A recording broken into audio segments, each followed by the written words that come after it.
স্বাগত নিয়মিত আয়োজন এখন প্রকাশে। সঙ্গে আছে আমি তোফায়েল আহমদ। 5 আগস্ট একটি রক্তাক্ত গণঅভ্যুত্থানের মধ্য দিয়ে রাষ্ট্র সংস্কারের আকাঙ্ক্ষা জানিয়েছেন দেশবাসী। কিন্তু সময় যত অতিক্রান্ত হয়েছে, স্বপ্ন ফিকে হয়ে যাচ্ছে কিনা সেই সন্দেহ দানা বাঁধছে অনেকের মনে। একদিকে বিতর্কিত কর্মকাণ্ডে প্রশ্নবিদ্ধ হচ্ছেন অভ্যুত্থানের কুশীলবরা, অন্যদিকে অতীত ভুলে পুরনো ছকেই হাঁটতে চাইছে কোনো কোনো রাজনৈতিক দল। তাই প্রশ্ন উঠেছে, অভ্যুত্থানের সুফল শেষ পর্যন্ত জনগণ পাবে কিনা। এ নিয়ে আলোচনার জন্য আজ স্টুডিওতে আছেন রাজনৈতিক বিশ্লেষক ও কলাম লেখক ডাক্তার জাহেদুর রহমান। এছাড়াও কিছুক্ষণের মধ্যেই আমাদের সাথে যুক্ত হবেন বিএনপির vice chairman doctor Asaduzzaman Ripon. Doctor Zahedur Rahman, যেহেতু আমাদের আরেকজন অতিথি এখনো পথে আছেন, আমরা আলোচনা শুরু করি। যেমনটা শুরুতে বলছিলাম যে গণঅভ্যুত্থানের নায়করা রাষ্ট্রীয় পৃষ্ঠপোষকতায় দল গড়েছেন, এরকম অভিযোগ আছে। আবার উপদেষ্টাদের নিকটজন বা ব্যক্তিগত সহকারী বিতর্কিত ভূমিকায় অবতীর্ণ হয়েছেন, তাদের বিরুদ্ধে ব্যবস্থাও নেওয়া হয়েছে। ব্যবস্থা নেওয়া হচ্ছে আংশিক, জি, আইনগত ব্যবস্থা এখন নেওয়া হয়নি। তদবির বাণিজ্য, সুরম্য অফিস, এগুলো আসলে কিসের ইঙ্গিত দেয়? আপনি ইন্ট্রোতেই বলছিলেন যে বিতর্কিত কর্মকাণ্ডে জড়াচ্ছে এবং এগুলো পুরনো বন্দোবস্তের ইঙ্গিত দেয়। মানে কেন বলছি পুরনো বন্দোবস্ত শব্দটা? নতুন যে রাজনৈতিক দল হলো বা যারা ছাত্র উপদেষ্টা আছেন, মানে আমরা একটা নতুন বন্দোবস্তের আলাপ শুনেছি।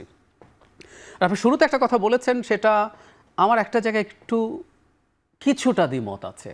এই যে সংস্কারের স্বপ্ন বা সংস্কারের ব্যাপারে সিদ্ধান্ত জানিয়েছিল দেশবাসী, এটা নিয়ে আমার কনফিউশন আছে। কারণ দেশবাসী আসলে কি চেয়েছিল? দেশবাসী শেখ হাসিনার পতন চেয়েছিল। আচ্ছা, ফর শিওর, এভরিবাডি, মানে যারা রাস্তায় নেমেছে, যারা দল করেন, বিএনপি, জামায়াত, অন্যান্য দল যেগুলো সংখ্যাগত বড় না, সবাই মাঠে ছিলেন। এবং যারা দল করেন না, প্রত্যেকের একটা কমন উদ্দেশ্য ছিল, শেখ হাসিনাকে যেতে হবে। কিন্তু শেখ হাসিনার যাওয়ার পরে কি হবে, কেমন হবে, এটা নিয়ে কিন্তু দ্বিমত ছিল। আচ্ছা, ফলে আমি এটা একমত যে সমাজের একটা গুরুত্বপূর্ণ শ্রেণীর কাছে সংস্কার খুব গুরুত্ব। কিন্তু পুরনো ব্যবস্থায় কি ফিরতে চেয়েছিল জনগণ? আমি ঠিক জানি না। আমি আবারও বলছি, জনগণের ডেটা আমার কাছে নেই। আচ্ছা, ধরুন আমি একটা উদাহরণ দিই। আপনার এখানে আমি আসছি, আরও কেউ আসছে, আমরা পত্রপত্রিকায় লিখছি, অ্যাটলিস্ট আমরা সোশ্যাল মিডিয়াতে যারা লিখছি তাদের সম্পর্কে আমরা জানতে পারি। এরাই কি জনগণ? একটা উদাহরণ দিই। যাত্রাবাড়িতে, এটাকে স্টালিনগ্রাড বলা হচ্ছে যে সেকেন্ড ওয়ার্ল্ড ওয়ারের সময়ের। যাত্রাবাড়িতে স্বাধীন যাত্রাবাড়ি হয়েছিল ফর মেনি ডেজ, অনেকগুলো দিন সরকার ঢুকতে পারেনি। এটা এনশিওর করেছে একটা বিরাট অংশ, দুটো শ্রেণীর মানুষ। একটা হচ্ছে মাদ্রাসা স্টুডেন্টরা, আরেকটা হচ্ছে পরিবহন শ্রমিকরা, হিউম্যান হলারের হেল্পার, ড্রাইভার্স। আমি এটা নিয়ে কাজ করা হচ্ছে এরকম একটা জায়গা থেকে জানলাম। তাদের সাথে যখন জিজ্ঞেস করা হয়েছিল, তারা বলছে তাদের এলাকায় ছাত্রলীগ, যুবলীগের চাঁদাবাজি এবং চাঁদা তারা দিতে না পারার কারণে তাদের উপরে যে টর্চার, তাদের ওই ক্ষোভটা তারা ওখানে গিয়ে উগরে দিয়েছে। তো ফলে আমি জানি না, আমি বলছি না কেউ চাইছে না, কিন্তু তার কাছে কি আমরা আসলে শুনতে গেছি? সে সংস্কার শব্দটা কি জানে? সে সংস্কার বলতে কি বোঝায় তা বোঝে? আমি একমত। আমি নিজে একটা সংস্কার কমিশনের সদস্য, নির্বাচন ব্যবস্থা সংস্কার কমিশন ছিলাম সেখানে। সেটার পরও আমি বলছি আমরা আসলে সবার কাছে যাইনি। কিন্তু এটা ফ্যাক্ট, সমাজের শিক্ষিত সচেতন একটা অংশ সংস্কারের কথা বলছেন, এটা অ্যাগ্রি। এবং সংস্কার যদি হয়, সমাজের সবচেয়ে প্রান্তিক মানুষটাও বেনিফিটেড হবে। যে হিউম্যান হলারের শ্রমিকের কথা বললাম, তারও বেনিফিট হবে, এতেও কোনো সন্দেহের কিছু নাই। কিন্তু এটা হলো প্রাথমিক কথা। তো এখন সংস্কারের বাইরে কি আমাদের আশা শেষ হয়ে যাচ্ছে? আমি মনে করি না। কেন? আমি একটু পরে আসছি। যে কথাটা বলছিলেন এবার, যে বিতর্কে জড়িয়ে পড়া, মানে আমরা তো দেখতে চেয়েছিলাম যে শুধু তারা না, সরকারও। এটা তো এখন ধরুন একজন এপিএস যখন কোনো দুর্নীতির বিষয় আসে, শুধু সরকার না, আমাদের একটা স্বাধীন দুর্নীতি দমন কমিশন আছে। এই দুদককেও আমরা স্বাধীনভাবে কাজ করতে দেখতে পারতাম। আমরা দেখিনি, দেখছি না। যে এপিএস, এই প্রসঙ্গে উল্লেখ করে দুদকের চেয়ারম্যান কি বলেছেন, গণমাধ্যমেও এসছে, তিনি কিন্তু এই সরকারকে আগেই ক্লিন চিট দিয়ে রেখেছেন যে হ্যাঁ, কোনো দুর্নীতি হচ্ছে না। এটা খুবই ভয়ঙ্কর। এগুলো সব পুরনো প্রবণতা, পুরনো বন্দোবস্ত, এগুলো আমরা দেখতে চাইনি। আমরা খুব বেসিক কতগুলো জিনিসের পরিবর্তন, মানে শেখ হাসিনা যা যা করতেন, শেখ হাসিনার সব র্যাম্প্যান্ট করাপশন ছিল, শুধু সেটা না, অস্বীকার করা হতো, ডিনায়াল ছিল। ডিনায়াল থিওরি, ডিনায়াল হচ্ছে শেখ হাসিনার বিষয়। এবং এটা উনি বলেছেন, মানে উনি একই রকম ওই একই তত্ত্বে ঢুকছেন। এটা খুবই খুবই অ্যালার্মিং আমি মনে করি।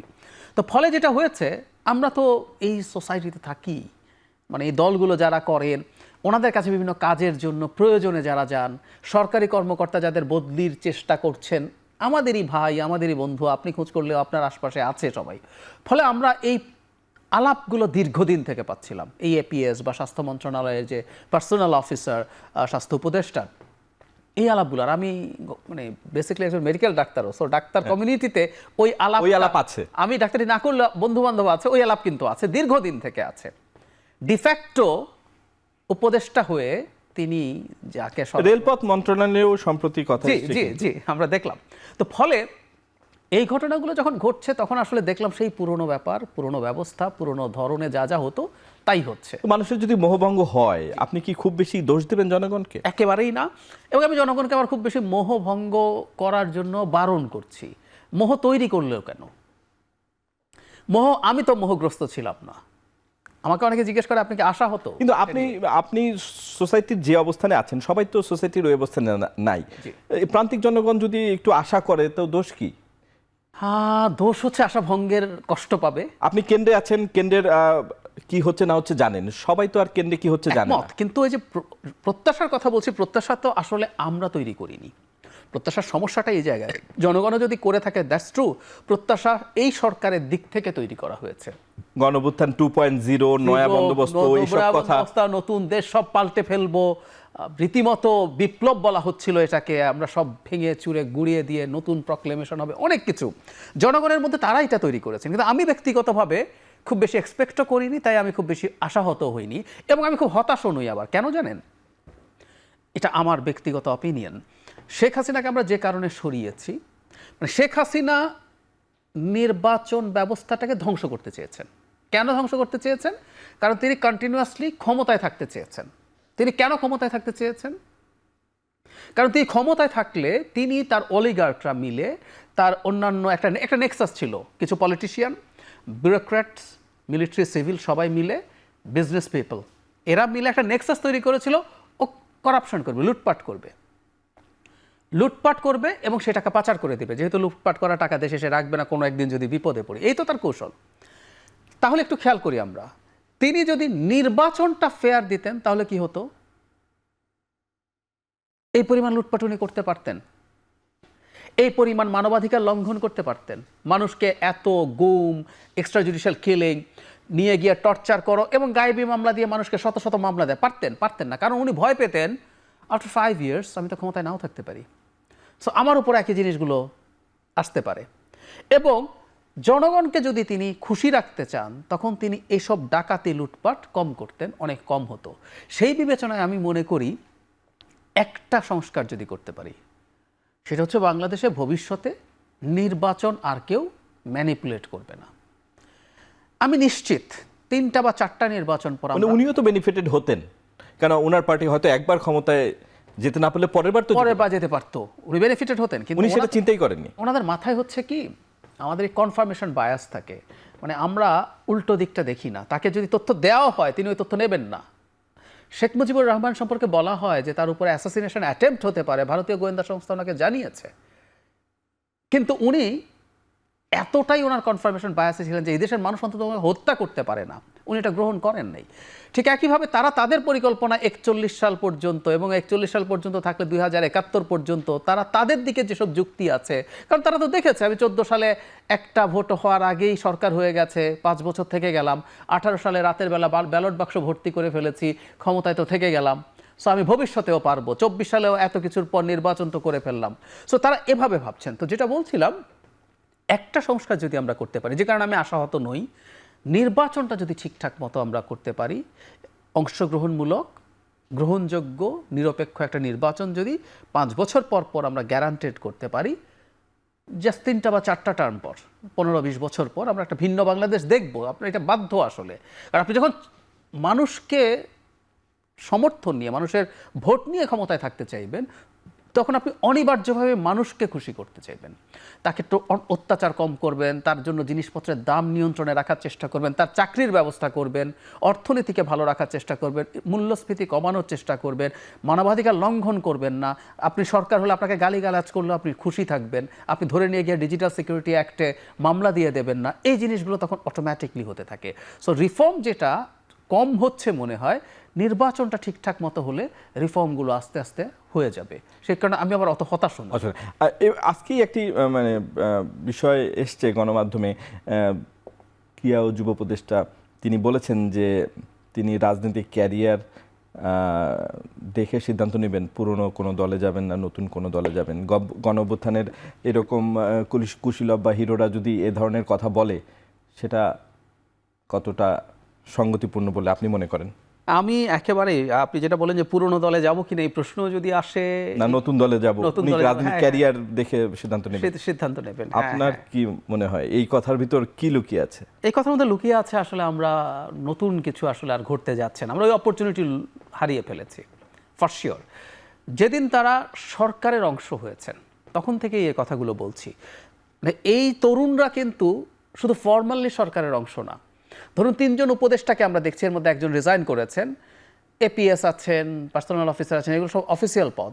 এর বাইরেও ইনফর্মালি আরও বেশ কিছু তরুণ অত্যন্ত পাওয়ারফুল আছেন যারা সরকারে নানা রকম প্রভাব বিস্তার করতে পারেন। যেদিন তাদেরকে ওই জায়গায় নিয়ে যাওয়া হয়েছে সেদিন থেকে তাদের পলিটিক্যাল সম্ভাবনার মৃত্যু হয়েছে বলে আমি মনে করি। একেবারেই একদম মৃত্যু শব্দটাই ব্যবহার করছি। আমি খুশি হব যদি দেখি তাদের যে নতুন দলটা আছে সেটা চমৎকারভাবে দাঁড়ায়। হয় কি, বয়স তাদের যেরকম, এই বয়সটায় এই ক্ষমতার কাছাকাছি নিয়ে যাওয়া, ক্ষমতা দেখে ফেলা, ক্ষমতার ম্যানিপুলেট করতে পারা, বহু বদলি, শুধু আমরা 2-1 জনের কথা বলছি না, আরও বাইরে থেকে প্রচুর বদলি, বিভিন্ন নিয়োগ, বিভিন্ন টেন্ডার পাওয়ার তদবির, এগুলো চারপাশেই এই গল্প। ফলে যেটা হয়েছে, ক্ষমতার ইটসেলফ একটা মোহ আছে। কারো যদি মোহ তৈরি হয় তখন তার পক্ষে আর ক্ষমতার বাইরে থাকা সম্ভব না। অথচ এই তরুণদের বয়স লেট 20s, আর্লি 30s, ওনারা বাংলাদেশের মানদণ্ডে যদি 10-15 বছরও রাজনীতি করে একটা শক্তিশালী দল হিসাবে দাঁড়ান, তার বয়স হবে 45, 15 বছর রাজনীতি করলে। কোনো বয়স বাংলাদেশের পলিটিক্সে কিন্তু না। যেহেতু তারা একবার ক্ষমতা দেখে ফেলেছেন, তাদের এখন না অ্যাট এনি কস্ট ক্ষমতায় থাকতে হবে, ক্ষমতায় যেতে হবে, এই বোধ তৈরি হয়েছে। ক্ষমতায় রাজনীতি করে যাওয়ার মধ্যে সমস্যার কিছু নাই, কিন্তু ক্ষমতায় যাওয়ার জন্য আমি যদি নানা রকম কারসাজি করি, আদর্শগত জায়গা থেকে সরে আসি, সেইটা প্রবলেম, সেই প্রবণতা হয়তো দেখা যাচ্ছে। কিন্তু আচ্ছা, আইনগত ব্যবস্থা মানে দল বা সরকার থেকে ব্যবস্থা নেওয়া হচ্ছে, কিন্তু ফৌজদারি অপরাধে আইনগত ব্যবস্থা না নেওয়া আপোষকামিতা, খুবই, এবং সরকারের আপোষকামিতাই তো প্রকাশ পায়। শুধু আপোষকামিতা না, আমি সরকারের একটা কাজ যদি করতে বলতে বলা হতো আমাকে, আমি বলেছি আমার নিজের মতো করে বিভিন্ন জায়গায়, যে সরকারের প্রধান কাজ হতে পারত, হওয়া উচিত ছিল কতগুলো বেঞ্চমার্ক তৈরি করা। আপনাকে অনেক কিছু করা দরকার ছিল না, কয়েকটা জায়গায়। যেমন দেখবেন, একটা বেঞ্চমার্ক তৈরি হলো, এবার ঈদ যাত্রা ভালো হয়েছে বলা হচ্ছে। এটা সরকারের ক্রেডিট কিনা আমরা আসলে বুঝবো ঈদুল আজহার সময়, কারণ এবার রমজানের ঈদের 9 দিন ছুটি ছিল, মানুষ ধাপে ধাপে ধাপে ধাপে গেছে, সরকার টেস্টেড না। কিন্তু যদি ঈদুল আজহায় হয় বা রেলে কালোবাজারি হয় নাই, তাহলে যখন সরকারের সময় এরকম কিছু হবে, একটা বেঞ্চমার্ক, পরবর্তীতে যে নির্বাচিত সরকার আসবে তাই কিন্তু আমরা ধরবো যে এই সরকার তুমি পারছো না, ও কিন্তু আমাকে করে দেখিয়েছে, ও তো পেরেছিল। সরকার চাঁদাবাজি হচ্ছে বলে ওকে তাকে এই দলকে সেই দলকে দোষ দিচ্ছে, এটা তো বাজে কথা। সরকার এসব নাকি কান্না কাঁদতে পারে না। সরকারের হাতে পাওয়ার আছে, সরকারের হাতে ফোর্স আছে। সরকার আইন দিয়ে যদি এই চাঁদাবাজিকে কন্ট্রোলে নিয়ে আসতে পারতো, আমরা কিন্তু পরের সরকারকে ধরতাম, দেখো আগে সরকার কিন্তু পেরেছে। ঠিক একইভাবে এখানে একটা বেঞ্চমার্ক হতে পারতো যে আমার সরকারের বিরুদ্ধে এরকম অভিযোগ হয়েছে, তার বিরুদ্ধে আমি ব্যবস্থা নিয়েছি এবং ভিজিবলি ব্যবস্থা নিয়েছি। এটা দুদক ডাকলো, শেখ হাসিনার সময়ও কিন্তু দুদক ডেকেছে, ডাকার পর কয়দিন পর তাকে ক্লিন হিসাবে সার্টিফিকেট দেওয়ার টুল হিসাবে দুদক ইউজড হয়েছে। কিন্তু এই সরকার এই বেঞ্চমার্কও তৈরি করতে পারতো যে যার অভিযোগ আছে তাকে শুধু আমি সরাইনি পদ থেকে, তার বিরুদ্ধে ব্যবস্থা নিয়েছি এবং এটা আমি ভিজিবল করেছি। তখন আমরা পরের সরকারকে ধরতাম, ডক্টর ইউনূস সরকার তো এরকম করেছিল, আপনি পারেন না কেন? এই বেঞ্চমার্কগুলো সরকার, এটা একটা বেঞ্চমার্ক তৈরির সুযোগ ছিল, সেটা সরকার আসলে খুব বেশি পারছে না। এখনও আস্তে আস্তে আমি বলতে পারি আপনাকে, হয়তো দুদক এখানে অ্যাক্টিভ হতে শুরু করবে, কারণ কি আমরা কথাবার্তা বলছি, অথচ এটা স্পন্টেনিয়াসলি হতে পারতো। শুধু তাই না, যখন এই এপিএস জনাব আসিফ মাহমুদের এপিএস রিজাইন করেছেন, তার ব্যাপারে তিনি যে ব্যাখ্যা দিয়েছেন তার এপিএস, সেটা জনাব আসিফ মাহমুদ শেয়ার করেছেন। অথচ পরে এসে উনি বলছেন যে এখানে দুদককেও বলা হয়েছে, দুদক এটা করবে। যদি তাই হয়ে থাকে, তার ব্যাখ্যা তো একেবারে তার ব্যক্তিগত, আওয়ামী লীগের লোকজন যেমন সাফাই দেয়, আমি এটা পড়েছি তার সাফাইটা। এবং এই ব্যাখ্যাও কি যুক্তিযুক্ত যে তিনি এখন চাকরিতে নেই বলে মন্ত্রণালয়ের তরফ থেকে কিছু করার নেই? একেবারেই না। উনি এখানে থেকে যেসব কাজ করেছেন প্রত্যেকটা বিভাগীয় ব্যবস্থা নেওয়া যাবে না, কারণ বিভাগের, কিন্তু মন্ত্রণালয় ফৌজদারি ব্যবস্থা ইনিশিয়েট করতে পারে। মন্ত্রণালয় তো মানে ইয়েতে যেতে পারে, পুলিশ ফোর্সের কাছে। অবশ্যই পারে, সেটাই বলছি। বিভাগীয় দুদকের কাছে যেতে হবে, সেই অপেক্ষায় কেন থাকতে হবে? একদমই না। এটা এক সাধারণ ক্রিমিনাল কেস হিসাবে কেস হতে হবে। দুদক তো আসলে কেস করে না, দুদক এটা তদন্ত করে শেষ পর্যন্ত ওই কেসই করে। সেটা ওনারা করতে পারতেন খুব ইজি। উনি ওর সাফাই শেয়ার করেছেন, তার এপিএস যে সাফাই দিয়েছে তিনি কত পবিত্র মানুষ, সেটা তিনি নিজে শেয়ার করেছেন। এটা তো অদ্ভুত সব কতগুলো প্রেসিডেন্টস, ইজন্ট ইট? কিন্তু এটা করেছেন। তো সেই কারণে মানে আপনি আপনার দিকটা বলেছেন, ঠিক আছে, আপনি যেহেতু অনেক আশা করেননি সেহেতু আপনার মোহভঙ্গেরও ইস্যু নেই, কিন্তু ডক্টর ইউনূস সরকারের কাছে মানুষের প্রত্যাশা কিন্তু অনেক, এবং তিনি বলেছেন এমন একটি নির্বাচন উনি দিতে চান বা দেবেন, বাংলাদেশের ইতিহাসে সবচেয়ে গ্রহণযোগ্য নির্বাচন তিনি দেবেন। আপনি নির্বাচন ব্যবস্থা সংস্কার কমিশনের সদস্য হিসেবে আপনার কাছেই জানতে চাই, এরকম নির্বাচন কি আমরা পেতে যাচ্ছি? আমি আশা করি না, আমি প্রায় শতভাগ নিশ্চিত ডক্টর ইউনূস সেটা দেবেন। নির্বাচন নিয়ে আমি এই ধরনের নির্বাচন, উনি যে ভাষা ব্যবহার করেছেন, আমি তার সাথে একমত, এবং এর সাথে কিন্তু সংস্কারের কোনো সম্পর্ক নাই। সংস্কার জিনিসটা আসলে কখন লাগে?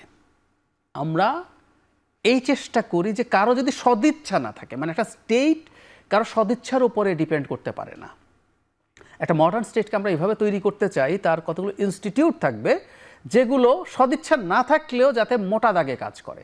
কিন্তু ওনার সদিচ্ছা আছে, এবং সদিচ্ছা থাকলে তো, এখন তো আমরা অনেক সংস্কারের কথা বলছি, কিন্তু তার আগে যে সরকারগুলোর অধীনে ভালো নির্বাচন হয়েছিল, তত্ত্বাবধায়ক, অনেক আইনের দুর্বলতা ছিল, কিন্তু সদিচ্ছার কারণে তো ভালো নির্বাচন হয়েছে। ওনার সময় হবে, কিন্তু ভালো নির্বাচন দেওয়ার চ্যালেঞ্জ তো ওনার জন্য অনেক কমে গেছে। যদি আওয়ামী লীগ নির্বাচনে না থাকে, তাহলে ভালো নির্বাচন দেওয়ার চ্যালেঞ্জ তো অনেক কমে গেল। একদমই তাই। এবং আওয়ামী লীগ আসলে, এটা একটা জেনুইন কথা যে আওয়ামী লীগ যদি আসে, উনি তখন রিয়াল টেস্টে পড়বেন। কারণ আওয়ামী লীগ যখন নির্বাচন করতে আসবে, এটা যদি ওরা নিষিদ্ধ না হয় এবং তারা যদি পার্টিসিপেট করে, তার প্রত্যেকটা নাগরিক অধিকার, তার প্রত্যেকটা political right, level playing field বলেন, প্রত্যেকটা নিশ্চিত করতে হবে, এবং সেটা তখন উনি চ্যালেঞ্জে পড়বেন। কিন্তু আমি মনে করি উনি উতরে যাবেন, কারণ আমাদের পুলিশ এখনো খুব কনফিডেন্ট না হয়ে উঠলেও সেনাবাহিনীকে যদি যথেষ্ট সক্ষমতার সাথে ডিপ্লয় করা যায় এবং সেই রকম সক্ষমতা দেওয়া যায়, তাহলে সেটা করা যাবে। আমি বিশ্বাস করি উনি এটা করতে পারবেন। আরেকটি বিষয়, সেটি হচ্ছে যে বিবিসি বাংলার একটি প্রতিবেদন বলছে গত 8 মাসে 22টি নতুন রাজনৈতিক দল গঠন হয়েছে, 8টি নতুন রাজনৈতিক প্ল্যাটফর্ম, অর্থাৎ প্রায় 26টি নতুন রাজনৈতিক দল এবং প্ল্যাটফর্ম তৈরি হয়েছে। আমরা এ ধরনের গণতন্ত্রের বাম্পার ফলন দেখতাম স্বৈরশাসনের আমলে। এটা কিসের ইঙ্গিত দেয়? আমি টু সাম এক্সটেন্ট তাই মনে করি। মানে অনেক দল হওয়া মানে অনেক গণতন্ত্র। বাংলাদেশে এখন 150-200 রাজনৈতিক দল হয়ে গেছে, নিবন্ধনের জন্য 100-র বেশি মানে তারা অ্যাপ্লাই করছেন। একটা একদম তাই, কোনো সন্দেহ নাই। তবে এটা একটা ইন্ডিকেশন দেয় যে সমাজের একটা শ্রেণীর কাছে সামনের পলিটিক্যাল যে ল্যান্ডস্কেপ, এটার মধ্যে অস্পষ্টতা আছে। কারণ একটা স্পেসিফিক ডেটের নির্বাচন হবে, আগের মতো যদি হয় তাহলে আসলে তাদের খুব বেশি ভালো কিছু হওয়ার সম্ভাবনা ছিল না। তার মানে কেউ কিছুটা ধারণা করছেন যে কোনো ঘোলাটে পরিস্থিতি হতে পারে, যেখানে তারা ঘোলা পানি যদি হয়, মাছ শিকারের ইচ্ছে কারো হয়। সো আগে ভাগে আমি একটা বড়শি কিনে রাখলাম, ব্যাপারটা এইরকম আর কি। এবং আপনি আমার সাথে একমত যে ওইটার রিফ্লেকশন। তবে আমরা যেটা সত্যিকার অর্থে মনে করি, এটা খুব বেশি দিন আসলে টিকবে না। দিনের শেষে আমরা যদি গণতান্ত্রিক প্রসেসে ঢুকে পড়ি, এই ধরনের এত এত এত এত সংগঠন, এত এত রাজনৈতিক দল, এগুলো টিকে থাকবে না। হাতে গোনা কয়েকটা, কারণ আমাদের তার প্রভিন্সিয়াল স্টেট না। ভারতে প্রভিন্সগুলোতে আলাদা আলাদা বেশ কিছু, কিন্তু ভারতে যদি সর্বভারতীয় দল চিন্তা করেন, যে দেশটার অনেক বিচ্যুতি সত্ত্বেও দীর্ঘ সময়ের রাজনৈতিক গণতান্ত্রিক চর্চা আছে, ওখানে কিন্তু এটা নাই। সো আমরা দিনের শেষে হাতে গোনা কয়েকটা দলই টিকে যাব। আমরা এবার বিরতিতে যাচ্ছি। বিরতিতে সেই নিয়ে আমাদের আরও আলোচনা আছে। দর্শক, আমরা একটা বিরতিতে যাচ্ছি, আমাদের সাথে থাকুন।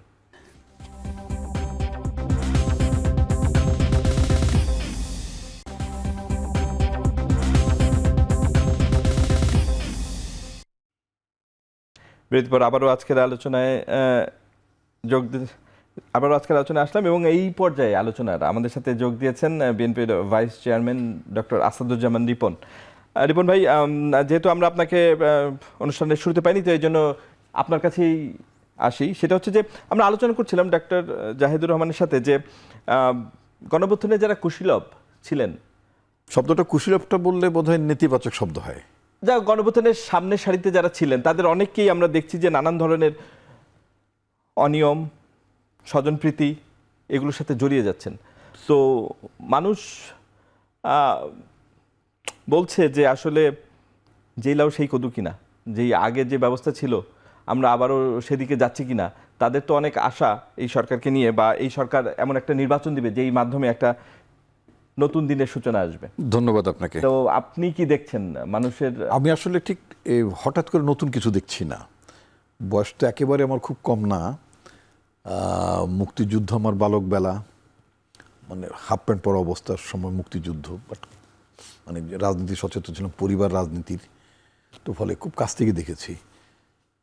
তো আমাদের যে স্বাধীনতার যুদ্ধটা, মানে আপনি যেহেতু অভ্যুত্থানের কথা বললেন, প্রত্যেকটা একটা ফেজ, মুক্তিযুদ্ধ, আমাদের স্বাধীনতা অর্জন, এটা একটা বড় মাপের ফেজ, একটা নতুন পরিচয়, তাই না? একটা নতুন জাতির উন্মেষ, একটা নতুন জাতির পরিচয়। আমি যদি 72 সালের কথা চিন্তা করি, আমাদের স্বাধীনতার যুদ্ধটা বা আমাদের বাংলাদেশ সৃষ্টির পেছনে কি একটা আকাঙ্ক্ষা ছিল না, একটা স্বপ্ন ছিল না? 72 সালে বিলিভ ইট অর নট, আমার বাংলাদেশের গ্রামের বসবাস করার স্মৃতি মাত্র 6 মাস, মাত্র 6 মাস। একেবারে ঢাকার খুব কাছে, 1 ঘন্টা লাগে না আমার বাড়িতে যেতে। মুক্তিযুদ্ধের একেবারে শহরে টিকতে না পারার কারণে সেপ্টেম্বর মাসে গ্রামে চলে যেতে বাধ্য হওয়া পুরো পরিবার, আর পরবর্তী 3-4 মাস, 72 সালে 3-4 মাস গ্রামে থাকা, মানে তখন শহর পুনর্গঠন হয়নি, বাসাবাড়ি পুনর্গঠনে। বিলিভ ইট অর নট, গ্রাম থেকে চলে আসার ওয়ান অফ দ্য রিজন ছিল ডাকাতি হওয়া, এবং আমাদের বাড়িতে 2-3 বার ডাকাতি হয়েছে। এই ডাকাতিগুলো কিন্তু রাজাকাররা করেনি, কারণ আমার এলাকায় রাজাকারই ছিল না। ভেরি ইন্টারেস্টিং ব্যাপার, নট এ সিঙ্গল ওয়ান রাজাকার। আমার এলাকায় কোনো, আমার থানায় কোনো রাজাকার ছিল না। তো এই যে স্বাধীনতার পরে ডাকাতি হওয়া আসলে বিভিন্ন বাড়ি ঘরে, তো একটা পর্যায়ে মানে আমরা মানে গ্রামে থাকার একটা যে একটা ভালো লাগা বোধ সৃষ্টি হচ্ছিল, তখন একটা আতঙ্কের কারণ হয়ে গেল গ্রামে থাকাটা। তো চলে আসলাম। এরপর অবাধ লুটপাটের কাহিনী, রিলিফ চুরির নাম শুনেছেন, কম্বল চুরির নাম শুনেছেন। শেখ মুজিবুর রহমান আক্ষেপ করে বলেছেন যে 7.5 কোটি মানুষের জন্য 8 কোটি কম্বল আসলো, আমার কম্বল গেল কোথায়? শেখ মুজিবের পরিবারে শেখ মুজিব, বেগম মুজিব, তার 2 কন্যা, 2 পুত্র, 3 পুত্র, 7 জন। তো 7টি যদি 8 কোটি কম্বল হতো, মুজিব পরিবারের জন্য তো 7টা কম্বল থাকার কথা। তো উনি বলেন যে আমার কম্বল গেল কোথায়? অবস্থাটা খেয়াল করেন, কিছুই পাওয়া যাচ্ছে, সব চুরি হয়ে যাচ্ছিল। মানে রেশন চুরি হয়ে যাচ্ছে, মানে দুর্নীতি হচ্ছে, রেশন কার্ড মানে অত্যাধিক রেশন কার্ড বানানো হচ্ছে। আমার খেয়াল আছে তখন আপনার মানে ছাত্র ইউনিয়ন এবং ছাত্রলীগ যৌথভাবে তারা করলো, কি বলে, এই অবৈধ রেশন কার্ড বা মানে নকল রেশন কার্ড, বা যে বাড়তি রেশন, নকল না বাড়তি রেশন কার্ড যারা বানিয়েছিল। কারণ তখন এই কি বলে 500 টাকা রেশন কার্ডে যে মাল পাওয়া যেত, ওটা বাজারে বিক্রি করলে 2,500 টাকা পাওয়া যায় তৎকালীন সময়। চিন্তা করেন, 5 গুণ। হ্যাঁ, মানে এত লাভ, 2,500 টাকা সপ্তাহ, এবং তাও কিন্তু সপ্তাহে। আচ্ছা, তো 8-10 হাজার টাকা মাসে লাভ করতো কিছু লোকজন, মানে অনেকে। পরে এটা অভিযান শুরু করলো যে এই রেশন কার্ড উদ্ধার করতে হবে, পার্টিকুলার ছাত্র ইউনিয়ন, এটার মানে নেতৃত্বে ছাত্রলীগও ছিল। পরে কি হলো, ছাত্রলীগের রেশন কার্ড সাধারণ মানুষের কাছে তুলে নিল, চলে গেল সব ছাত্রলীগের হাতে, মানে বড়দের হোমরাদের হাতে চলে গেল। তখন একজন 1000 রেশন কার্ডের মালিক, 2000 রেশন কার্ডের মালিক। সেই ঘটনার সাথে এখনকার বাস্তবতা আপনি কিভাবে? আসছি। তো তার মানে মুক্তিযুদ্ধের পরে মানুষের আকাঙ্ক্ষা হোঁচট খেলো, স্বপ্ন বাস্তবায়ন হচ্ছিল না, গণতন্ত্র হোঁচট খেলো, সংবাদপত্রের স্বাধীনতা হোঁচট খেলো, খুম গুণের ব্যাপার হলো, রক্ষী বাহিনী হলো, অর্থাৎ দেশটা রাইট ট্র্যাকে চললো না। যারা দেশটাকে স্বাধীনতার নেতৃত্ব দিয়েছিলেন তারা দেশটাকে সঠিকভাবে পরিচালনা করতে পারেননি। তারা উল্টো পথে চলার কারণে, দুর্নীতির মধ্যে জড়িত হয়ে যাওয়ার কারণে, ফ্যাসিবাদী আচরণ নেয়ার কারণে তারা খুব তাড়াতাড়ি জনরোষের মধ্যে পড়ে গেলেন। এখন আপনি আসেন এরপরে, আপনি যদি 7 নভেম্বরের কথা বলেন, ওখানে একটা বিপ্লব হয়েছিল, সিপাহী জনতার অভ্যুত্থান, তাই না? একটা রাইট ট্র্যাকে ছিল। আবার এর সাথে সেটাকে বাধাগ্রস্ত করলো, আবার লুটপাট চুরি চামারি। আমি যদি বলি 90-এর গণ অভ্যুত্থানের কথা যদি বলি, 90-এর গণ অভ্যুত্থান ছাত্ররা আমরা যে গণ অভ্যুত্থানের সূচনা করেছিলাম, সেই গণ অভ্যুত্থানে কি মানুষের আকাঙ্ক্ষা ছিল না যে দেশটা সঠিক পথে চলবে? আপনি যদি শোনেন যে ওই গণ অভ্যুত্থানের পরে কি আমাদের অনেকের বড় লোক হয়ে যাওয়ার কথা ছিল? আমি তো এখন একটা ভাড়া বাড়িতে থাকি। এখন যদি আমি বিরাট বড় পাজেরো গাড়ি, গাড়ি অবশ্য বিরাট বড় হয় না, অনেক একটু হয়, যাই হোক, তা পাজেরো গাড়ি 10, 20টা, 50টা, 100টা বাড়ির মালিক যদি হয়ে যেতাম, 1000 কোটি টাকার সম্পদের মালিক হয়ে যেতাম, আপনার মনে প্রশ্ন আসতো না? আপনি তো সেদিনটা ছাত্রনেতা ছিলেন, আপনি এত সম্পদের মালিক হলেন কি করে? বাস্তবে হচ্ছে যে এরকম বিভিন্ন বাঁকে যখন বারবারই সেই ঘটনা ঘটছে, সেই আবার এরকম হচ্ছে, দুর্ভাগ্য। আবার তো 24-এর প্রয়োজন হতো না। আমি কথাটা বলতে চাচ্ছি এই কারণে, 24-এ যারা আমি বলবো সব লড়াইটা তো নানাভাবে হয়। কেউ লিখে লড়াই করেন, কেউ ভাবনা দিয়ে লড়াই করেন, কেউ পথ দেখানোর লড়াই করেন, বুদ্ধি দিয়ে লড়াই করেন, সাহস জুগিয়ে লড়াই করেন, কথা বলে লড়াই করেন, কেউ অন্যভাবে, কেউ ঢিল মেরে লড়াই করেন, নানানভাবেই তো লড়াইটা হয়, তাই না? তা এখন আমি একজন ষাটূর্ধ্ব একজন মানুষ, আমাকে যদি আপনি বলেন যে না আমি ঢিলাঢিলি করবো, এটা তো আমার পক্ষে পসিবল না। বাট আমারও তো একটা রোল ছিল, certainly I had a role, he had a role too, তাই না? আমাদের সবারই রোল ছিল, আপনাদের রোল ছিল। এখন ইয়াং ছেলেরা যারা ফ্রন্ট ফাইটার, যাদের কথা বলবো, তারা যদি তাদের সম্পর্কে যে কথাগুলো শোনা যাচ্ছে নানা জায়গাতে, এটা তো অত্যন্ত দুঃখজনক। তাতে কি হচ্ছে যে আমাদের আকাঙ্ক্ষাগুলো বারবার, সে 72 সালে হোঁচট খেলো, নানা পর্যায়ে তো হোঁচট খাচ্ছে, ইট ইজ নাথিং নিউ। আমার দুঃখটা হচ্ছে অন্য জায়গায়, সেটা হচ্ছে যে আমি এমনি খুব আবেগতাড়িত সাহিত্যের ছাত্র ছিলাম, তো নেচারালি আমি এবার খুবই আমি একসময় মনে করতাম আমাদের দেশে তরুণরা সব মোবাইলে বুঁদ হয়ে থাকে, তাই না? একটা মোবাইল জেনারেশন। আমি যখন দেখলাম যে এই ছেলেরা রাস্তায় নামছে, আসলে গোটা মানুষ, সাধারণ প্রত্যেকে মনে করছে, আমি এটা বলতে চাই, যারা মনে করেন যে আমি লড়াইটা করেছি, আমরা ছাত্র, no, each and every one, এই দেশে এভরি সিটিজেন ফেল্ট, তারা অনুভব করছে দায়িত্বটা আমারও, এই লড়াইটা আমারও।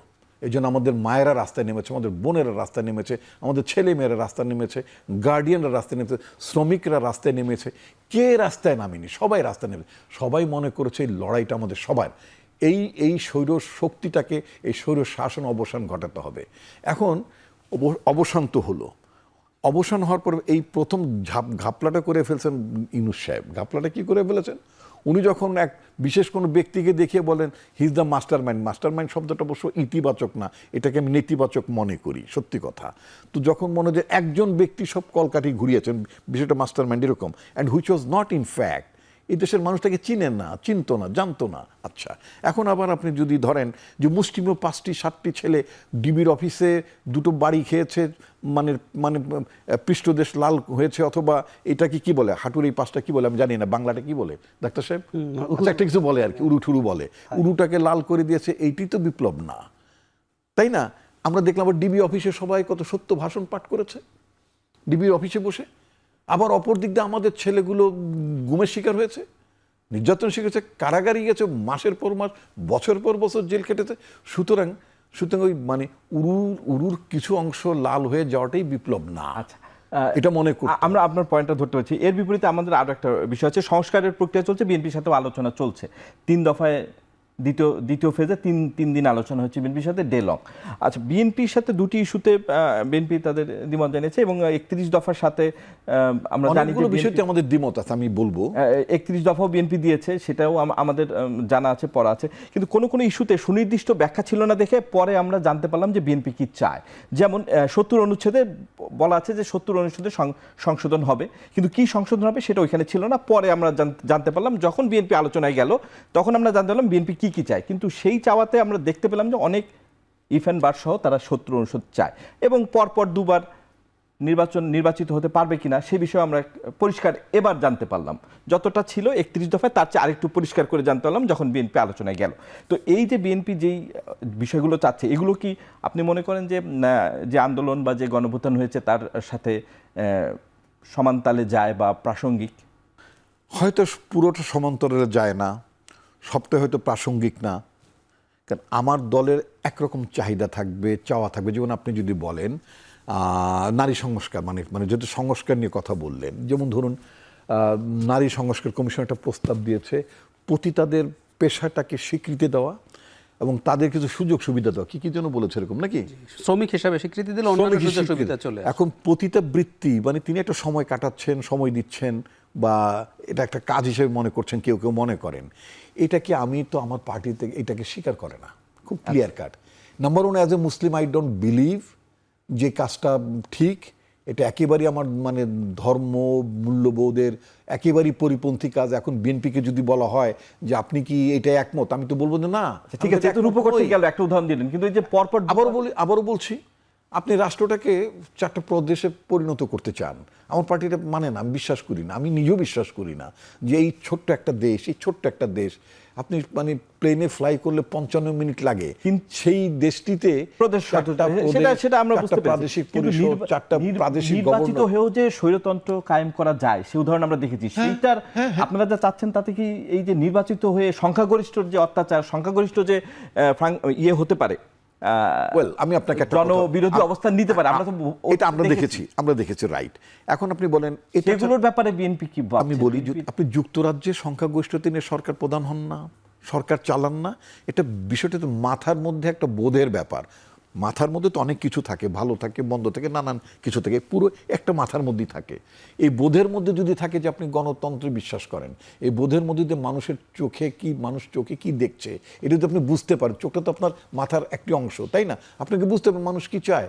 ও ঋষি সুনাক বুঝতে পেরেছেন, স্টেপ ডাউন করেছে। লিজ ট্রুস বুঝতে পেরেছে, স্টেপ ডাউন করেছে। ব্রিটেনের কয়েকটা প্রধানমন্ত্রী তো নিজের দলের মধ্য থেকেই প্রধানমন্ত্রী হিসেবে তারা ক্ষমতা ত্যাগ করেছেন।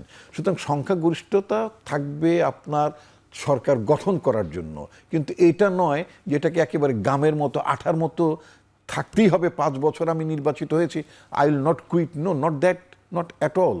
সুতরাং এইখানে হচ্ছে একটা মনোভঙ্গির ব্যাপার, এখানে হচ্ছে দৃষ্টিভঙ্গির ব্যাপার।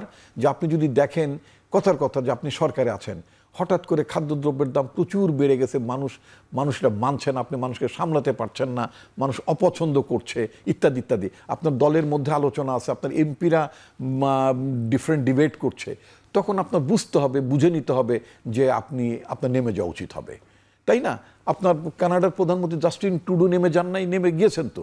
তাই আমি এটা বলেছি যে গণতন্ত্র যতটা না সংখ্যাগরিষ্ঠতার ব্যাপার, তার চেয়ে বড় ব্যাপার হচ্ছে বোধের ব্যাপার, বোঝার ব্যাপার। মানুষ কি চায়, রাজনীতিটা কোন দিকে চলছে, এটা আপনি বলছেন। আপনি বলেছেন দুবার ক্ষমতার প্রধানমন্ত্রী, দুবার ক্ষমতার একটা প্রসঙ্গ বোধ আপনি তুলতে, মানে দুবারে বেশি হতে পারবে না। বিএনপি বলছে যে একাধিক্রমে দুবার, এটার লাইফ টাইমে দুবারে বেশি হতে পারবে না। বিএনপি সেখানে চায় যে পরপর দুবার, কিন্তু বিরতিতে আবার যেন সে হতে পারে। It's a new concept. যদি আমি বলি, আপনি সাংবাদিকতা করেন, আমাদের দেশে একটা প্রেস ক্লাব আছে, জাতীয় প্রেস ক্লাব বলি আমরা, যেটাকে পছন্দ করি, জাতীয় প্রেস ক্লাব বলি। জাতীয় প্রেস ক্লাবের প্রেসিডেন্ট যিনি হন বা সেক্রেটারি হন, আমি সেক্রেটারি ব্যাপারটা জানি না, বোধহয় তাই একই প্রেসিডেন্ট, জাতীয় প্রেস ক্লাবের প্রেসিডেন্ট। আমি আমার ছাত্র জীবন থেকে আন্দোলনের অভিজ্ঞতা, যে সময় থেকে আমি ছাত্র দলের প্রেসিডেন্ট ছিলাম, সেই 80s-80 দশক থেকে, তখন আমি দেখেছি যে প্রেস ক্লাবের প্রেসিডেন্টটা দুবারের বেশি থাকতে পারেন না, মানে পরপর দুবার করতে পারেন না। তারপর দেখলাম যে আবার বলে কেন উনি এবার দাঁড়াননি কেন, জিজ্ঞেস করতাম তখন ছাত্র জীবনে, বলতে না ওনার তো দুবার হয়ে গেছে। তো পরে দেখা গেল যে উনি আবার একবার হয়েছেন। বলে কী ব্যাপার, উনি আপনারা বললেন উনি দুবারের বেশি হতে পারবেন না, তা আবার হলেন কিভাবে? বলছেন না, বিরতি দিয়ে হওয়া যায়। বিএনপি তো সেটাই চাইছে। হ্যাঁ, এখন যদি আপনি ধরেন আমার বয়স এখন যা, যদি ধরে নেন যদি 5 বছর মেয়াদি যদি হয়, আমি যদি ধরে নেন আমার বয়স যদি 60 হয়, তাহলে মানে আমি প্রধানমন্ত্রী হলাম 65, দ্বিতীয়বার হলাম কত আমার 70, একবার আমি বিরতি দিলাম 75, তখন আমার বয়স 75। তারপরে যদি আমি আবার প্রধানমন্ত্রী হতে যাই, তখন আমি 75 পর আরেকবার প্রধানমন্ত্রী হতে চাইবো। That is not a practical event, but provision is there, but it's not a practical. কারণ সরকার চালাতে গেলে মস্তিষ্কের শক্তি লাগে, শারীরিক শক্তিও লাগে, ভাবনার শক্তি লাগে, চিন্তার শক্তি লাগে। আমরা বুঝতে পেরেছি। আমরা একটা বিরতি যাব, এরপর আবারও এই নিয়ে আলোচনা আছে। ধন্যবাদ। আমরা আবারও আসবো। দর্শক, আমরা একটা বিরতিতে যাচ্ছি, ফিরে আসছি একটু পরে।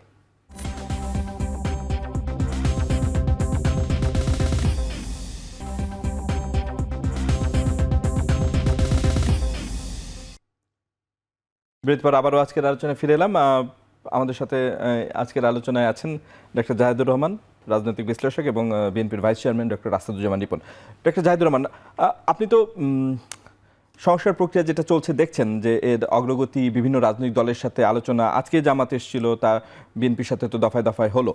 সংস্কার প্রক্রিয়া যে গতিতে এগোচ্ছে এবং যেভাবে রূপ পরিগ্রহ করছে, আপনি কতটা আশাবাদী এই সংস্কার নিয়ে? আমরা দুর্নীতি নিয়ে আলোচনা করছিলাম যে এই সরকারের অনেকেই দুর্নীতির ব্যাপারে আপোষকামিতা দেখাচ্ছেন, তারপরও আমরা আশাবাদী যে সংস্কার হবে। সংস্কার যেভাবে হচ্ছে সেটাতে আপনি কি মত দিবেন? আপনি জনগণ কি শেষ পর্যন্ত প্রত্যাশিত সংস্কার পাবে? রিপন ভাই একটা কথা বলেছেন, আমি খুবই একমত এবং দীর্ঘদিন থেকে এই ফিলোসফিক্যাল জায়গাটাতেই আমি আছি।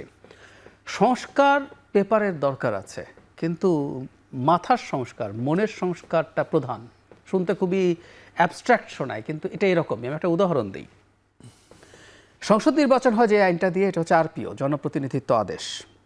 আমরা এক্সিস্টিং যে আরপিও আমাদের কমিশন, আমরা এটার অনেকগুলো সংশোধন সাজেস্ট করেছি। এটার ম্যাসিভ একটা সংশোধন হয়েছিল 2008 সালের ওই যে 11 সরকার, 7 সালের 11 সরকারের সময়।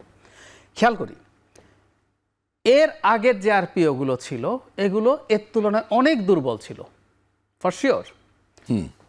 ওই আরপিওগুলোর অধীনে 91 নির্বাচন, 96 নির্বাচন, 2001-এর নির্বাচন হয়েছে, এবং সেই নির্বাচনগুলো অনেক চমৎকার নির্বাচন হয়েছে, তাই তো? 8-এর নির্বাচন আমি ছাড় দিলাম, মোটামুটি ভালোই হয়েছে। এরপর আওয়ামী লীগের সময় যে নির্বাচনগুলো হলো তখনও কিন্তু এই আরপিওটাই ছিল। 18 সালের যে নির্বাচনে রাতে সিল মারা হয়েছে, সেখানে 11 সংস্কার করা তুলনামূলক একটা ভালো আরপিও, এবং টেকনিক্যালি নির্বাচন কমিশন স্বাধীন। হ্যাঁ, সেটাই বলছি আপনাকে। তাহলে আপনার একটা সংস্কারকৃত আরপিও সাথে নির্বাচন কমিশনের এক সময় আলাদা সচিবালয় ছিল না, নির্বাচন কমিশন প্রধানমন্ত্রীর কার্যালয়ের অধীনে ছিল যখন এই 90s-এ, তখনও তো ভালো নির্বাচন হয়েছে। পরে এটা আলাদা সচিবালয় হয়েছে, সে স্বাধীন হয়েছে, কিন্তু নির্বাচন কি হলো ঠিক মতো? হলো না। সো আমি ব্যক্তিগতভাবে মনে করি, আমি প্রায় এই জিনিসটাকে মানুষকে সচেতন করার চেষ্টা করি, সেটা হচ্ছে পেপারের যে সংস্কার আছে সেগুলো করব, কিন্তু এর সাথে মানুষের যে চিন্তাগত সচেতনতা, সংস্কার, এটা খুব জরুরি। এখন আমি কিভাবে হবে মানুষের মনোজগতে, এই রাজনৈতিক দলের নেতা এবং ওই কর্মী, সেই দিয়েই তো দেশ চলবে, সেইখানে মনোজগতে কোনো পরিবর্তন তো হলো না। সেই পরিবর্তন হতে বাধ্য, আবারও না ঘুরে ফিরে আমি একই জায়গায় চলে যাই, এবং এই কারণে লোকজন আমাকে প্রায় বলে যে আমি এত নির্বাচন করি। ধরুন সংস্কার নিয়ে আলাপ করছি, কাগজের বেশ কিছু সংস্কারের সাথে বিএনপি একমত না, তাই তো? অনেকগুলোতে একমত, এবং সত্যিকার অর্থে স্ট্যাটিস্টিক্স আছে অনেকগুলোর সাথে, কিন্তু যেগুলোর একমত না এর মধ্যে খুবই কোর দু একটা জিনিস। আমি একটা উদাহরণ দিই। বিএনপি যেভাবে উচ্চকক্ষের কনসেপ্ট, কিন্তু বাংলাদেশে বিএনপি বেশ জোরে সোরে বহুদিন থেকে বলছে, এই ক্রেডিট 31 দফা তো আছে। হ্যাঁ, কিন্তু উচ্চকক্ষ তারা যেভাবে গঠন করতে চায় এটা অর্থহীন হবে বলে আমি মনে করি। আমরা সবাই মনে করি ভোটের প্রপোর্শনাল রিপ্রেজেন্টেশন হতে হবে, আনুপাতিক যে। আচ্ছা, এখন বিএনপি এটা চাইলো না, এটা হলো না। ভোট কিভাবে কাজ করে? ধরুন নির্বাচনের পর এনসিপি তারা সংস্কার, এবং তারা এই যে প্রপোর্শনাল রিপ্রেজেন্টেশনের আপার হাউস চায়, তারা তখন এটা নিয়ে শোরগোল করতে থাকবে। মানুষ যত সচেতন হবে, বিএনপি নিজে চাপ বোধ করবে, এবং বিএনপি রাজি না হলে জনগণ তাহলে কোনো একদিন ওদের কাছে যাবে যে না, ও বলছে আমি ওকে ভোট দিয়ে দেখি তো ও কী করে। সো এই কারণেই বলছি সংস্কার অনেকগুলোই হবে, এবং মানুষের মনোজগতের যে পরিবর্তন, সেটাই গণতান্ত্রিক ব্যবস্থায় মনোজগৎটাকে পাল্টে দেয়। কারণ আপনি যখন মানুষকে ভ্যালু করেন, আমরা প্রায় বলি যে শেখ হাসিনার সময় দেখবেন আমরা কিন্তু সরকারকে ভয় পেতাম, সরকার আমাকে গুম করে ফেলতে পারে, সরকার আমাকে চোখ বন্ধ করে খুন করে ফেলতে পারে। কিন্তু একটা গণতান্ত্রিক ব্যবস্থায় উল্টো হয়, সরকার জনগণকে ভয় পায়। আমি একটা উদাহরণ দিই। কৃষি আইন বাতিলের জন্য মোদির বিরুদ্ধে একটা মুভমেন্ট হয়েছিল, খুবই ভায়োলেন্ট মুভমেন্ট, এবং একটা পর্যায়ে মোদি তো বিরাট স্ট্রং পার্সোনালিটি দেখাতে চায়, তো ও একটা পর্যায়ে হার মানলো, যেটা হবে না। মোদি হাত জোড় করে সরি বলেছিল, একদম হাত জোড় করে সরি বলেছিল, কারণ জানে এটা ডেমোক্রেটিক দেশ, দিনের শেষে মোদিকেও ভোটে জনগণের কাছে যেতে হবে। সো জনগণের কাছে যখন একটা দলকে বারবার যেতে হয়, মনোজগতে পরিবর্তন কিন্তু হয়ে যাবে আস্তে আস্তে, কারণ ও বুঝে যাবে রাজনীতি করতে হলে, ক্ষমতায় যেতে হলে, ক্ষমতা ধরে রাখতে হলে এই জিনিসগুলোর সাথে ধন্যবাদ ম্যাচ করতে হবে। ধন্যবাদ ডক্টর আসলানুর রিপন। দুটি বিষয়, একটা হচ্ছে যে বিএনপি গত 15 বছর কিভাবে সরকারের দ্বারা নির্যাতিত হয়েছে, বিএনপি সেটা জানে। আবার এটাও ঠিক, মানুষ এটাও জানে বিএনপি দুবার ক্ষমতা এসেছিল, বিএনপি কিভাবে ক্ষমতা থেকে ছেড়েছে। 96 সালে তত্ত্বাবধায়ক সরকার আন্দোলন হয়েছিল এবং 1/11 সরকার হয়েছিল 2005-এর পরে। তো বিএনপির দুটো অভিজ্ঞতা আছে, জনগণ বিএনপিকে দুভাবে দেখেছে। বড় রাজনৈতিক দল হিসেবে বিএনপির কাছে মানুষের চাহিদা বা আশাও অনেক। বিএনপি এই যে রাষ্ট্রের সংস্কার করতে হলে দলেও তো গণতন্ত্রের চর্চা প্রয়োজন। বিএনপি জনগণকে 31 দফা বলেন আর এখন যে সংস্কার প্রক্রিয়া চলছে সেখানে বিএনপির অংশগ্রহণ বলেন, বিএনপি জনগণকে কতটা তার প্রত্যাশা পূরণে অগ্রণী ভূমিকায় আমি আপনাকে থাকবে? মোটা দেখে দুটো উদাহরণ দেবো। আপনি দুটো ঘটনা বলেছেন, 1/11-এর ঘটনা বলেছেন, 96-এর ঘটনা বলেছেন। একটা দল কতটা ডেমোক্রেট হলে, আমি যে কথাটা বলছিলাম, মানুষের চোখের দিকে তাকাতে হবে, মানুষের চোখের ভাষা বুঝতে হবে। আমি যদি আপনার 96-এর কথা যদি ধরি, শেখ হাসিনা যেভাবে মেরে কেটে ক্ষমতা তো ছিল, ধানাই পানায় নির্বাচন করে বিনা ভোটে নির্বাচন করতে ছিল যে না তা তো না, ছিল তো।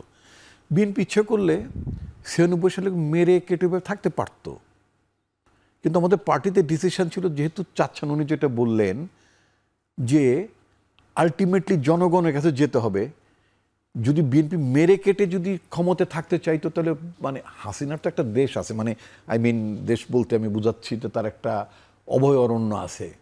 আমার তো তা নাই, আমার তো বঙ্গোপসাগর ছাড়া আর এক সেকেন্ড একটু যোগ করে দিই, ভালো হবে। 1/11 সময় না হয় মিলিটারি এসে স্টেপ নিয়েছে, 96-তে তো মিলিটারি আসে না, ওনারা কিন্তু নিজেরাই ছেড়ে দিয়েছিলেন নিজের সিদ্ধান্তেই।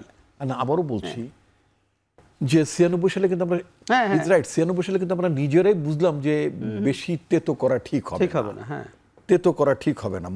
অর্থাৎ সামহ যেভাবে হোক না কেন তত্ত্বাবধায়ক সরকারের পক্ষে একটা মানুষের মত তৈরি হয়ে গিয়েছে। ফাইন, আমরা কিন্তু ওই যে বলে যে মানে রাতের বেলা মধ্যরাতে পার্লামেন্ট বসে বিএনপি ইয়ে করেছে, কি বলে, বিল পাস করে। Yes, that was the sagacity of BNP লিডারশিপের, বেগম খালেদা যে লিডারশিপের স্যাগাসিটিটা হচ্ছে ওই জায়গায়। উনি মানুষের পালস বুঝতেন, উনি গভীর রাত, মানে পার্লামেন্টে এমন কোনো যে বিকেল 5টার পরে পার্লামেন্ট চলিবে না এরকম তো কোনো ব্যাপার না। আমাদের পার্লামেন্ট চলেই তো বিকেল বেলার পর থেকে অধিবেশন শুরু মেনলি। আচ্ছা, তো ইয়েস, আমরা আইনটা পাশ করে আমরা কুইট করেছি, ছেড়ে দিয়েছি। উনি চলে আসছেন জনতার কাতারে, এবং বাংলাদেশের ইতিহাসে সবচেয়ে বেশি সংখ্যক বিরোধী দলীয় সদস্য নিয়ে তিনি কিন্তু পার্লামেন্টের লিডার অফ দ্য অপোজিশন ছিলেন বেগম খালেদা জিয়া। এখন আসেন 2006-তে যেটা মিলিটারি ইন্টারভেনশন, ইনফ্যাক্ট তখনও কিন্তু বেগম খালেদা ছেড়ে দিয়েছিলেন। অর্থাৎ বেগম খালেদা জিয়া বা বিএনপি যদি অ্যাটিটিউড থাকতো, আইন ঠাইন বদলে দিয়ে ওরা যেরকম করতে পারতাম, ওটা আমরা করি না গেল। এবং বিপরীতে, এবং 15 বছর আপনি দলের গণতন্ত্রের কথা বললেন, আমাদের দলে কিন্তু স্টিল বিভিন্ন এলাকায় 2-3 প্রার্থী প্রতিটা এলাকায় আছে। দে আর টকিং, তারা জনগণের কাছে যে পার্টি লোকের মধ্যে যাচ্ছে। যেমন আমি যদি বলি, আমার কথাই যদি ধরি, গতকালকে আমি একটা জনসভা করেছি, সারা বাংলাদেশে অবৈধ বালু উত্তোলনের প্রতিবাদে কালকে আমি একটা কর্মসূচি করেছি। আমার বক্তব্যের প্রথম অংশটাই ছিল যে আমার কোনো কোম্পানি নাই, যাদের যে সমস্ত প্রার্থীর কোম্পানি থাকে তার এমপি হওয়ার পর নিজের কোম্পানিকে স্ফীত করে, দেশকে স্ফীত করে না। তাদের কোম্পানির 4 অঙ্ক থেকে 6 অঙ্কের কোম্পানি হয়, মানে মিলিয়ন থেকে বিলিয়ন ডলারের কোম্পানি হয়, বিলিয়ন ডলারের কোম্পানি ট্রিলিয়ন ডলারের কোম্পানি হয়, ফুলে ফেপে গ্রুপ অফ ইন্ডাস্ট্রিজে। আচ্ছা, I don't have any company. আমি বলছি আমার কোম্পানি হচ্ছে আমার দেশ, আমার কোম্পানি হচ্ছে আমার মানুষ, আমার কোম্পানি আমার নির্বাচন। ফলে এই যে আমি কথা বলছি, আরেকজন কথা বলছে, আমরা তো বলছি না কথাটা। তো দলের মধ্যে very much we are practicing democracy. আমাদের পার্টির লিডারশিপ থেকে বলে দেওয়া হয় নাই, আসুজ্জামান রিপন সাহেব আপনি কেন নির্বাচনের মাঠে বক্তৃতা করছেন, বা আপনি কেন নির্বাচনের মাঠে বক্তৃতা করছেন। ইট ইজ পিপুল, তারা ডিসাইড করে, পার্টি ডিসাইড করবে যে কে কত প্রো পিপুল লিডার, জনগণ কাকে গ্রহণ করে, জনগণ ইস্যু নিয়ে কে কত রাজনীতি করছে, কথা বলছে, তাই না? এখন আমি বালু, এটা তো আপনি বোঝেন, আমি আপনাকে একটু সময় দেন জাহিদ ভাই, আমাদের খুব বেশি সময় নেই, আপনি যদি প্লিজ সারা দেশে অবৈধ বালু উত্তোলন, নদী থেকে বালু উত্তোলন একটা বড় সমস্যা। নদী গর্ভে জনপদ নগর ভেঙে যাচ্ছে, ধন্যবাদ, তাই না? এটার বিরুদ্ধে আমি কথা বলছি, এবং আমি আশা করি বিএনপির অন্য নেতৃবৃন্দ সারা দেশে কথা তুলবেন, বিকজ এটা জনদাবি, তাই না? তা আমরা কিন্তু জনগণের পক্ষে কথা বলছি। কথা বলছেন। ধন্যবাদ রিপন ভাই। আমাদের আসলে সময় শেষ হয়ে গেছে, আজকে এখানেই শেষ করতে হবে। ডক্টর জাহিদুর রহমান এবং ডক্টর আসাদুজ্জামান রিপন, আপনাদের অসংখ্য ধন্যবাদ আমাদের এই আলোচনায় যোগ দেওয়ার জন্য। দর্শক, আমরা আজ এখানেই শেষ করছি। আবারও দেখা হবে সমসাময়িক বিষয় নিয়ে। ভালো থাকবেন। শুভরাত্রি।